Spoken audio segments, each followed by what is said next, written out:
안녕하세요. 결혼한 지 1년도 안 돼서 주제 파악도 못하는 게 자기가 갑인 줄 알고 갑질하던 남편 얼굴에 이혼장 집어던져버린 30대 초반의 여자입니다. 장모님은 자기의 두 번째 어머니나 다름없다며 세상 온갖 사력 있고 마음 씀씀이 좋은 사람인 척은 다 하더니 그 본심을 드러내는 데는 단 6개월도 걸리지 않았어요. 어릴 적부터 집안 형편이 썩 좋은 편은 아니었습니다. 거기에 제가 대학 재학 중에 지병으로 병원 들락날락 하시던 아버지가 돌아가시면서부터 원하지는 않았지만 제가 집안의 실질적인 가장이 되어야만 했어요. 그래도 그나마 다행인 건 작은 빌라이긴 하지만 어머니 명의로 남겨져 있는 게 있다는 거였습니다. 대학 졸업하자마자 취직 준비하는 시간도 아까워 부르는 회사 중에 그나마 가장 조건이 좋은 회사로 들어가야 했네요. 하지만 급하게 들어간 회사치고 대우도 괜찮고 조건도 좋은데다가 이제 연차까지 쌓이고 하니 월급도 괜찮은 편이라서 처음 가장 역할을 하게 되었을 때보단 많이 힘들지가 않네요. 처음에는 생활비 대랴 동생 학비에 제 학자금 대출까지 갚느냐 아주 허리가 휘는 줄 알았거든요. 그런데 동생도 이제 졸업해서 지방에 있는 회사지만 연봉 높은 회사로 들어가서 일을 하게 되었고 그러면서 저랑 생활비 반반해서 같이 내기 시작했어요. 동생 취직하고부터는 저도 연봉이 조금씩 오르기 시작했고 그때부터는 돈이 꽤나 모이기 시작하더라고요. 아버지처럼 지병이 있던 건 아니지만 저희 어머니가 몸도 약하고 체력도 많이 안 좋은 편이세요. 그래서 제가 가장 노릇을 해야 했었지만 그렇다고 어머니도 집에 가만 계셨던 건 아니었습니다. 적당히 당신이 힘이 닿는 한에서 동네 가게들 돌아다니며 소일거리들 받아다가 가게에 보탬을 하셨고요. 하지만 어머니 건강이 날이 갈수록 안 좋아지시는 바람에 동생이 취직한 후부터는 일을 쉬고 계세요. 그래도 아는 지인분들이 일손이 필요한 일이 있으면 어머니가 가서 도와주러 다녀오시긴 하셨고요. 그래도 온 가족이 힘을 합치고 나니 자리가 잡히고 나서부터 4년이 지난 시점에 겨우겨우 재개발에 들어가는 아파트를 분양받을 수 있었습니다. 남편과 연애는 그때쯤부터 시작하게 되었어요. 사실 그전에도 연애는 몇 번 했습니다만 동생은 지방회사에서 기숙사 생활을 하고 있던 관계로 여전히 제가 가장의 역할을 해야만 했어요. 그렇다 보니 노후 준비가 안 된 홀어머니 모시고 살고 있는 제가 당시 연애 상대들한테는 결혼까지 이어지기에는 부담스러운 부분이 있었던 건지 항상 끝이 좋지는 않았습니다. 동생이 취직 후에 보태주는 생활비까지 보태면 어머니 혼자 지내시기에 큰 지장은 없었겠지만 아무래도 어머니가 건강이 계속 안 좋아지시고 하다 보니 제가 따로 떨어져 나오기엔 힘든 부분이 있었어요. 그런데 남편은 당시 연애하던 사람들과는 조금 다른 점이 있었어요. 남편은 홀어머니를 모셔야 한다는 책임감을 가지고 있던 저를 색안경 끼고 보지 않았습니다. 오히려 그런 저를 대단하다고 추켜 세워줬지요. 남편은 자식된 도리로 부모님을 모시는 책임이 따른다는 건 당연하다 말했습니다. 제가 홀어머니 모시는 입장이 아니었다면 정말 부담스럽고 듣기 싫은 말일 텐데 입장이 바뀌니 그만큼 마음이 편해지는 말이 없었습니다. 물론 남편의 의중에는 나중에 시부모님을 책임져야 할 상황이 오면 시부모님과의 합가는 선택이 아니라 필수라는 말을 하는 거나 마찬가지였습니다.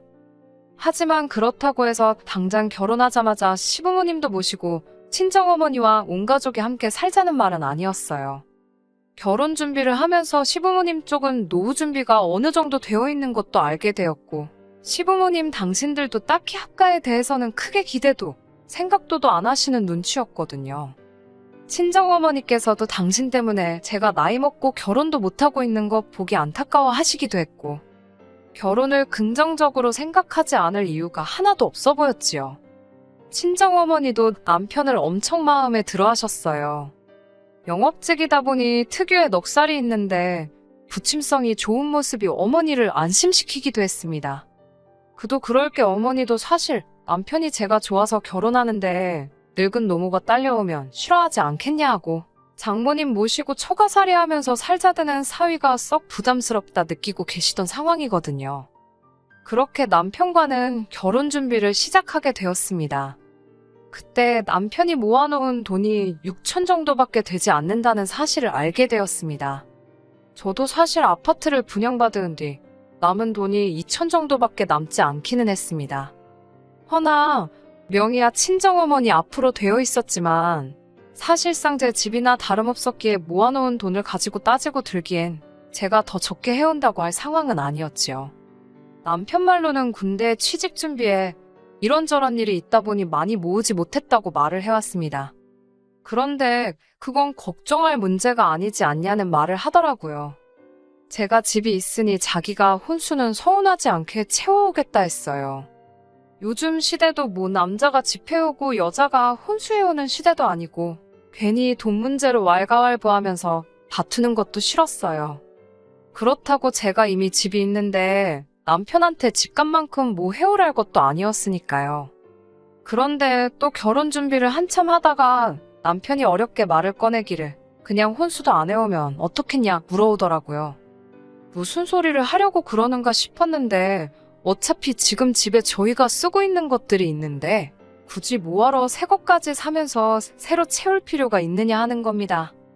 새 것도 우리들 손에 들어오는 순간 준 거 아니겠냐고요. 100번 양보해서 틀린 말은 아니라지만 당시 집에서 쓰고 있던 것들이 전부 옛날 집에서 가져온 것들이었어요. 그때쯤부터 해서 남편과 결혼 이야기가 오고 가기 시작했고 남편이 혼수를 해오기로 되어 있었다 보니 미리 채워놓으라고 할 수는 없었으니 그때까지 당장 쓰자는 취지로 들고 왔던 것이었거든요. 남편은 밥솥이 밥만 해주면 되고 세탁기가 빨래만 해주면 되는 거 아니겠냐면서 그냥 가지고 있는 걸 쓰는 게 어떻겠냐는 식으로 자꾸 물어왔습니다. 그래도 오래된 것들이라 에너지 효율이 떨어지는 것도 많고 솔직히 오래 써온 것들이라 바꾸고 싶었던 마음도 컸지만 요즘 나오는 것들이 기능면에서도 옛날 것들하고 비교하면 압도적으로 좋잖아요? 그래서 조금 주저하고 있으니 남편이 저를 설득하기 시작했습니다.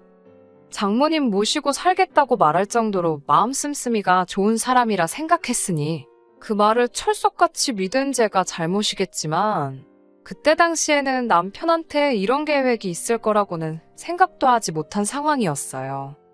남편 말은 솔직히 신혼가 전이나 가구들이 다 허세 아니겠느냐고 하더라고요. 따지고 보면 집들이 때 지인들 몇 명, 가족들 몇 명 초대해서 우리 이만큼 갖춰놓고 산다? 그때 자랑 한번 하고 나면 끝나는 거고 가정가구들이 날이 갈수록 발전하는데 일단 우리가 돈을 좀 더 모아놓고 나서 그때 돼서 갖추면 좋겠다는 거예요. 집이 해결된 상황인데 돈을 왜 더 모아야 한다는 거냐 물으니 지금이야 자기가 저희 어머니 모시고 살게 되었으니 지금 제 집에서 사는 게 문제가 될 게 없지만 만약에 자기 부모님까지 모셔야 할 상황이 오면 24평 아파트는 너무 좁지 않겠냐고 하더군요. 그러니 좀 더 모아서 우리가 한 40평대 아파트를 구할 때까지는 최대한 허리띠를 졸라매자는 거예요. 나중에 가면 우리 둘 사이에 아이도 분명히 생길 텐데 양가 부모님 모시고 살면 방 3개짜리로는 택도 없고 대가족이 좁은 집에서 살 수는 없지 않겠느냐 하더라고요. 시부모님이 결혼할 당시에도 합가할 생각은 전혀 없던 것처럼 말씀하긴 하셨고 설령 실제로 그렇게 된다 해도 좀 더 훗날의 이야기라 생각했지만 어느 정도 미리 준비를 해놓고 싶어서 그러는 거라 생각했어요. 지금 제 연봉과 자기 연봉을 합친다면 못해도 1년에 6천 이상은 저축할 수 있다고. 거기에 제 동생이 어머님 생활비도 조금 보태주고 하고 있으니 그것까지 생각하면 7천, 8천도 모을 수 있다는 거죠. 그렇게 4년, 5년만 고생하면 서울에는 무리겠지만 지금 제 집까지 정리해서 신도시 쪽에 40평대 신축 아파트에 들어갈 수 있지 않겠냐고 하는 게 남편의 계획이었습니다. 솔직히 듣고 보니 그럴싸하긴 했는데 1년에 그 정도 모을 계획이면 가정가구 새 거로 바꾸는 게 그렇게 무리가 될 거라고는 생각이 들지 않았거든요. 그런데 그때는 그 말이 일리가 있다 싶어서 당장 필요한 몇 가지만 하는 걸로 결정하게 되었습니다. 그리고 축복 속에 저희는 결혼식을 올리게 되었습니다. 신혼 초반에는 남편이 집에서 정말 잘했어요. 말씀드렸던 것처럼 장모님은 자기의 두 번째 어머니나 마찬가지라면서 어머니 하면서 잘했거든요. 그런데 결혼 반년 만에 조금씩 본 모습을 보이기 시작했어요. 하루는 퇴근하고 오니까 저희가 옷방 겸 창고같이 쓰고 있는 방에 있는 짐을 저한테 말도 없이 빼서 정리하고 있더라고요. 저는 난데없이 대청소라도 하려고 하나 싶었는데 방에 들어가 보니 접이 식침대며 어디서 얻어온 건지 책상에 의자까지 해서 방처럼 꾸며놓았더라고요. 무슨 일로 저러나 싶었는데 남편이 말도 없이 한다는 소리가 신우가 자취방 계약이 끝나는데 2달 정도만 지낼 곳이 필요하다 해서 새로 계약할 거 없이 이리 오라고 했다는 겁니다. 이때 제가 어떤 표정을 짓고 있었는진 모르겠는데 남편이 저를 살피며 표정이 왜 그러냐며 혹시 자기가 하면 안 되는 짓을 한 거냐 묻는 겁니다. 사실 이때 어떻게 나와야 할지 살짝 고민이 됐어요. 남편 말대로 단지 2달뿐인데 남편이 저희 어머니한테 잘하는 것도 있기에 저도 당연히 시가족에게 남편이 하는 만큼은 해야 하는 게 맞지 않나 하는 생각이 살짝 들었거든요. 2달이란 기간이 길어봐야 얼마나 길겠냐 싶기도 하고 괜히 그것 때문에 보증금에 방구하러 다니고 그렇게 고생시키는 것보다 잠깐 와서 지내게 하는 게 더 낫겠다 싶었어요. 그렇게 신우가 잠깐 저희 집에 와서 살게 되었습니다. 처음 몇 일 동안은 제가 괜한 걱정을 했나 싶을 정도로 신우가 집에 거의 들어오지 않았어요. 아마 졸업한다 뭐다 하면서 친구들이랑 놀러 다니기 바쁘구나 싶었던 것 같아요. 퇴근하고 오면 숙취 때문에 그런 건지 방에서 나오지도 않고 있고요. 신우도 신우 나름대로 눈치를 보는 건지 싶어서 강제로 나오라고 하지도 않았고 그렇게 2달이 금방 흘러가겠구나 하고 안심하고 있었습니다. 아무튼 친정어머니랑 같이 살면서 저희가 맞벌이를 하고 있다 보니 어머니께서 집안일을 대부분 도와주셨어요. 그런데 하루는 또 술 마시고 놀러 나간 신우를 제외하고 저희 식구들끼리 저녁 식사를 하고 있는데 알 수 없는 소리를 꺼내더군요. 장모님은 해도 너무한다고 하면서 어떻게 식사 준비할 때 국을 한 번을 안 해주실 수가 있냐며 결혼 반년 만에 처음 반찬 투정을 하기 시작하더군요. 집마다 먹는 게 다르긴 하지만 일단 저희 가족은 식사할 때 국을 잘 안 먹어요. 탕 종류나 찌개는 근근히 먹는 편인데 매 끼니마다 무조건 국물이 있어야 하지는 않아요. 아버지 건강이 안 좋아졌을 때부터 병원에서 일단 국물 요리는 조금 줄이면 좋겠다는 이야기를 하도 들었어서 그게 버릇이 돼서 저희도 덩달아 국을 아예 안 먹게 되었거든요. 국이 없다고 해서 식사를 부실하게 주시는 것도 아니고 저희 출근하면 힘써야 한다고 아침밥까지 차려주시는 데다가 여지껏 국 없이도 잘만 먹어놓고선 저희 때문에 고생하신다는 말은 못할 망정 저희 어머니가 잘못하고 있는 것 마냥 말하니 어이가 없더라고요. 어머니께서 그런데 아무 말도 못하고 계시길래 보다 못한 제가 남편한테 여태까지 잘만 먹다가 왜 난데없이 국말 타령을 하느냐 물었더니 남편이 당당하게 하는 소리가 더 어이가 없었습니다. 다른 사람도 아니고 내 동생이 매일같이 저렇게 숙취로 고생하는데 해장국 하나 있으면 얼마나 시원하겠냐고 하는 겁니다. 지가 무슨 얼토당토하는 소리를 하고 있는 건 아는지 저게 제정신으로 하는 소린가 싶었네요. 지 동생이 매일같이 술독에 빠져 사는 게 뭐가 자랑이라고. 장모님한테 술 퍼마시고 정신 못 차리는 동생 해장까지 책임져 달라는 게 할 소리인가요? 애초에 신우가 저희 가족들한테 살갑게 굴면 생각이나마 해볼 만한 문제겠지만 낯을 가린다고 그러는 건지 뭐 때문인지 집에 있으면 방문 틀어막고는 코빼기도 안 비추고 누가 집에 들어오든 나와볼 생각도 안 했거든요. 집에서 식사도 남편이 동생 좋아한다고 피자나 치킨 같은 거 시켜주지 않으면 집밥은 입에도 안 대는 게 신우였어요. 그런데 뭐가 이쁘다고 그걸 챙겨주라고 하는가 싶어서 신우 속 버리는 게 그렇게 걱정되면 그냥 아파트 밖에만 나가도 해장국집이 한두 개가 아니니 포장을 해다 주던지 돈 10,000원 쥐어주고 먹고 오라고 하면 되는 거 아니냐 했지요. 남편은 제 말에 분위기 파악도 안 하고 우리 돈 모은다고 긴축하고 있는 거 아니냐. 거기에 밖에서 사 먹는 게 말이 해장국이지. 그거 다 조미료 덩어리라서 속을 더 버려놓을 거 아니냐고 따져묻더군요. 그 말에 저도 신우가 해장국을 먹고 싶으면 알아서 먹게 내버려두고 아님 말라고 했어요. 한 번만 더 밥상머리 앞에서 반찬 투정하고 헛소리하면 그때부턴 사이좋게 신우랑 나가서 사 먹게 밥도 안 주겠다고 딱 잘라 말했습니다. 남편은 그날부터 한 3일 정도는 입이 대빨 나와서 시위한다고 밥 먹으라고 해도 아침 먹으면 속이 부대낀다니 회사에서 먹고 왔다느니 하면서 밥도 안 먹고 대화도 피하더군요. 상대를 안 해줬더니 누가 손해인지는 아는 건지 은근슬쩍 아무 일도 없던 척 행동하더라고요. 장모님은 두 번째 어머니라더니 진짜 가족 앞에서는 남보다도 못한 소리를 하는 모습에 적잖이 실망을 했는데 그 일이 있고 나서 얼마 지나지 않은 어느 날이었습니다. 오랜만에 칼퇴를 해서 집에 들어왔는데 현관문 비밀번호를 누르려는데 집 밖까지 신우가 고래고래 소리를 지르는 소리가 들리더라고요.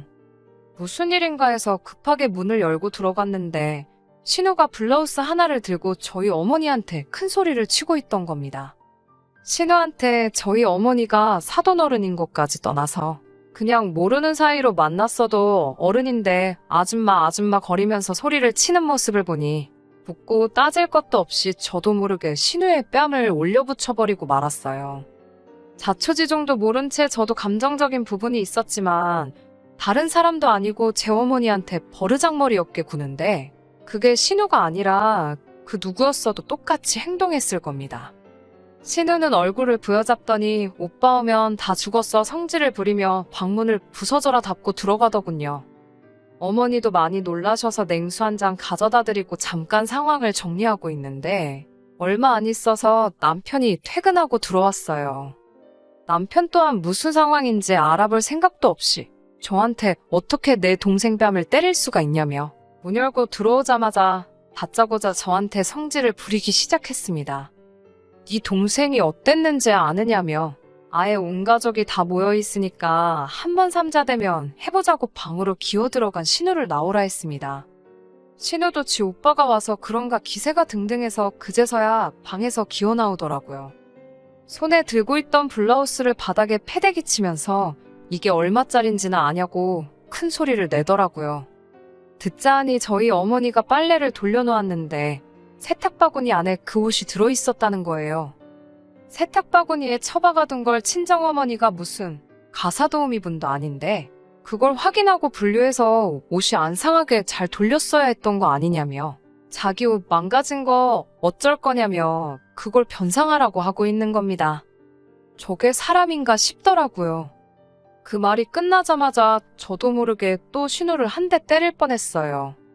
남편도 자초지종을 듣고는 어떻게 신우 편을 들어줄 수가 없었던 건지 제가 신우 뺨을 올려붙인 걸 가지고 걸고 넘어지는 겁니다.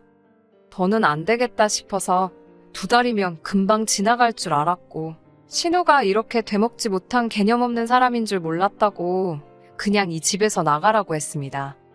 그러니 신우가 자기가 가길 어딜 가냐면서 우리 오빠 집이니까 나가고 싶으면 우리들이 나가라는 말도 안 되는 소리를 하더라고요. 그래서 신우한테 이 집이 누구 집인지나 아냐고 버럭 소리쳤어요. 남편도 도를 넘어선 신우의 행동에 신우 편을 들지 못하니 결국 신우는 짐을 싸서 집에서 쫓겨나게 되었습니다. 신우는 끝까지 사과 한마디 없이 욕짓거리만 계속하면서 끝까지 더러운 꼴을 보이고 나갔고요. 남편은 인간도 못 되는 신우라도 지 동생이니 걱정이 되었는지 따라 나가더라고요. 그리고는 어디 지낼 곳을 구해준 건지 새벽이 다 돼서야 집에 들어왔는데 자기도 할 말이 없는지 제 눈치만 보고 있더군요. 그리고 그날 자고 있는 저를 깨워서 남편이 긴히 상의할 일이 있다고 하는 겁니다. 솔직히 자기는 너무 충격적이었다고 하면서 신우가 잘못한 거 100번 인정하지만 신우 앞에서 우리 집을 장모님 집이라고 말하는 게 그렇게 충격적이었다 하는 겁니다. 그러면서 공동명의 이야기를 꺼내더군요. 하루라도 빨리 장모님 명의로 돼 있는 거 우리 이름으로 돌려놓는 게 맞지 않겠냐 하는 거예요. 이제 신우도 이 집 명의가 어떻게 되어 있는지 알았으니 시부모님 생각에 자기 아들이 처가살이 하면서 맘고생하는 걸로 오해할까봐 무섭다는 거예요. 따지고 보면 우리가 오갈곳없는 장모님 모셔주고 살고 있는 거나 마찬가지 아니겠냐고.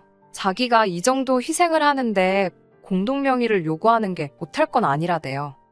그리고 장모님도 오늘 일 잘한 거 없다면서 일하지 않는 자 먹지도 말라는 소리 못 들어봤냐며 장모님이 집안일을 해주는 건 당연한 거랍니다. 그리고 어머니가 실수를 한 게 맞으니 거기서는 신우를 쫓아낼 게 아니라 오해를 풀고 좋게 넘어갔어야 하는 거라며 얼토당토하는 헛소리를 하길래 너도 엄마 집에서 쫓겨나고 싶냐고 한마디 해줬네요. 며칠 지나고 나서야 시누이를 들은 시부모님한테서 전화가 와서는 자식 교육 잘못 시킨 당신들 잘못이라며 저희 어머니한테 거의 사죄하듯 사과를 해왔어요. 그 와중에도 신우는 사과 한마디 없었고요. 하지만 시부모님의 이런 노력에도 불구하고 남편과는 사이가 완전히 틀어져 버리게 되었습니다. 남편은 신우가 쓰던 방으로 들어가 각방을 쓰기 시작했는데 제가 무슨 좋은 꼴을 보겠다고? 그날 진작에 끝내버렸으면 좋았을 것을 무슨 꼴을 더 보려고 2달을 더 버티고 있었네요. 시부모님도 신우나 남편이 말도 안 되는 소리에 잘못한 거 인지하고 계셨고 각방을 쓰기 시작했지만 시부모님이 그렇다는데 남편도 곧 저한테 사과를 해올 줄 알고 그냥 좋은 게 좋은 거라 생각해보려고 했었거든요. 그 와중에 친정어머니는 괜히 모시고 산다고 해서 눈치도 없이 같이 살기 시작했다며 그냥 월세라도 구해 나가서 혼자 살 걸 그랬다며 자책을 하셨어요. 그렇게 2달간 집안 분위기는 살벌했고 남편과는 서로 말 한마디 주고받지 않은 채 위태위태하게 살고 있었습니다. 시어머니는 거의 매일같이 전화하셔서 저랑 남편 사이가 나아지고 있는지 저한테 계속 물어오셨어요. 그렇게 궁금하시면 아들한테 물어봤으면 되었을 텐데 아들 눈치 본다고 저한테 매번 전화를 했습니다. 시어머니 생신이 얼마 남지 않았던 터라 시어머니도 저희가 혹시 안 올까봐 전전긍긍하셨고 하루빨리 화해를 하기를 바라셨던 것 같네요. 그래도 남편하고 잘 풀 수 있게 노력하시는 것도 있고 해서 회사에 반차를 내고 시어머니 선물이라도 적당한 거 하나 사가야겠다 싶어 집에 일찍 들어왔습니다. 그런데 집에 들어가자마자 저는 할 말을 잃어버렸어요. 얼마나 오래 끓인 건지 집안 유리창에 물방울이 맺힐 정도로 어머니께서는 불 앞에 서서 속꼬리로 공국을 우리고 계셨거든요. 국도 거의 안 먹는 데다가 남편 저렇게 된 이후로는 집에서 식사도 거의 안 하고 있는데 뭐 하시는 거냐 물으니 어머니께서 우물쭈물 말을 못하고 계시는 거예요. 하지만 이미 저한테 다 보인 걸 어쩌겠어요. 어머니께서는 제가 남편하고 화해했으면 싶어서 곧 오는 시모 생일에 맞춰서 준비했다고 하는 겁니다. 그런데 좀 석연치 않은 게 있었어요. 속꼬리가 한 푼 두 푼 하는 것도 아니고 어머니 생활비는 제 카드로 사용하고 있기 때문에 뭔가를 사셨다면 그 내역을 제가 다 알고 있었거든요. 그런데 속꼬리는 결제를 한 기억이 없었으니 말이죠. 그리고 저는 모든 사건의 전말을 알게 되었습니다. 남편이었네요. 남편이 저희 어머니를 시켜서 시모 생신날 가져다 드릴 테니 공국 좀 우려달라 했답니다. 그러면 저랑 화해도 생각해보겠다는 조건까지 붙여가며 말이지요. 어머니는 저랑 남편이 각방을 쓰게 된 부분에 있어서 당신 혼자 책임감을 느끼시던 게 있어서 저한테는 말 한마디 하지 않고 남편이 원하는 대로 준비를 시작했던 거고요. 장모님은 2번째 어머니라더니 장모님 생신은 집 앞 빵집에서 사온 케이크 하나로 대충 때우고 지 엄마 생일에는 2번째 어머니를 시켜서 꼬리공국을 고아놓으라 시켰던 거예요. 이미 이때 저는 이혼을 하겠다 결심을 했습니다. 그 자리에서 남편 불러 짐 싸서 내보내는 방법도 있었겠지만 그냥 그렇게 끝내자니 좀 억울한가 싶기도 했어요. 어머니가 끓이던 공국은 따로 다른 곳에 두고 마트에서 사골육수 파는 걸 사와서는 들통에 잔뜩 담아놓았습니다. 그리고 시모 생일 당일까지 저는 아무것도 모르는 척 하고 있었지요. 어머니한테도 그냥 이혼할 거니 더는 상관마시라 말해놓았던 터라 아무 말도 따로 하지 않고 계셨습니다. 남편도 해놓은 말이 있으니 그간 각방 쓰며 한마디도 없더니 저한테 은근슬쩍 말도 붙이고 하더군요. 혼자 즐겁게 떠들고 있어라 했습니다. 그리고 다다음 날 시모 생일을 위해 남편과 같이 시댁으로 향하게 되었습니다. 남편은 제가 알 리가 없다고 생각했는지 아는 분이 어머니 생신이라고 꼬리를 고아다 주셨다는 거짓말을 하며 들통을 챙기더라고요. 조금만 더 하면서 꾹꾹 눌러 참았습니다. 그리고 시댁에 도착했지요. 시어머니도 겉으로 보기에는 저랑 남편이 같이 온 거에 대해서 많이 안심을 한 것처럼 보이더군요. 신우는 결국 취직 못하고 본가로 돌아와 시댁에서 같이 지내고 있던 상황이었고요. 그 싸가지는 어디 안 가는 건지 저를 본척만척 눈으로만 흘기고 지나가더군요. 남편이 시모한테 생신 축하드린다며 아양을 떨고는 아는 분이 엄마 되시라고 속꼬리 고아주셨다며 너스레를 떨길래 때는 이때다 싶어서 제가 대신 들고 있던 들통을 시가족들 보는 앞에서 남편을 향해서 힘껏 끼얹었습니다. 들통이 꽉 찰 만큼 들어있었으니 남편이 사골육수로 샤워를 하는 건 물론이고 집이 당장에 고기 부스러기부터 기름들로 개판이 돼버렸지요. 남편이 이게 뭐하는 짓이냐며 소리를 지르길래 네 아는 분이 혹시 장모님 아니냐고 하면서 시모 앞에 남편이 장모님을 아주 식모로 알고 부려먹으려던 계획을 전부 다 말해줬습니다. 어떻게 알았냐는 눈치로 남편은 사골육수를 뒤집어 쓴 채로 아주 허우적거리면서 있는데 속이 다 후련하더라고요. 시모는 자초지종을 듣더니 암만 집이 개판이 되고 아들이 그런 꼴을 당해도 뭐라 말도 못하고 있었고요. 그나마 저를 고깝게 보던 신우가 그래도 그렇지 집을 이 꼴을 만들어 놓았냐며 소리치길래 네 오빠가 그러더라고 한마디 해줬네요. 네 아직도 집에서 먹고 놀고만 있는 거 아니냐고. 네 오빠가 말하기를 일하지 않는 자 먹지도 말라 했으니 네가 이 집구석 치워놓으면 딱이겠다고요. 그리고는 시부모님 앞에 상황 보니 답이 나오시지 않느냐 묻고 이제 저는 볼장 다 봤으니 그만 이혼하겠다 말하고 시댁문 박차고 나왔습니다. 워낙 순식간에 일어난 일이라 다들 어안이벙벙해 있어서 아무 일도 없이 빠져나올 수 있었고 저도 차에 타고 나서 시동 걸고 조금 멀리 떨어져 나오니 그때부터 긴장했던 게 한 번에 풀려 온몸에 힘이 쭉 빠지더라고요. 그리고 그 길로 차 끌고 집에 가서 남편 짐까지 다 빼버렸지요. 솔직히 이 집에 남편 돈 들어간 거 단 하나도 없었기에 정리하는 건 하나도 어려운 일이 아니었습니다. 택시를 타고 급하게 쫓아온 건지 머리에 고기 건더기가 말라붙어 있는 채로 남편이 집까지 와서는 자기가 다 미안하다고 하면서 처가살이 한다는 자격지심에 그랬다는 되도 않는 소리로 용서를 구하더군요. 더 볼 것도 없었습니다.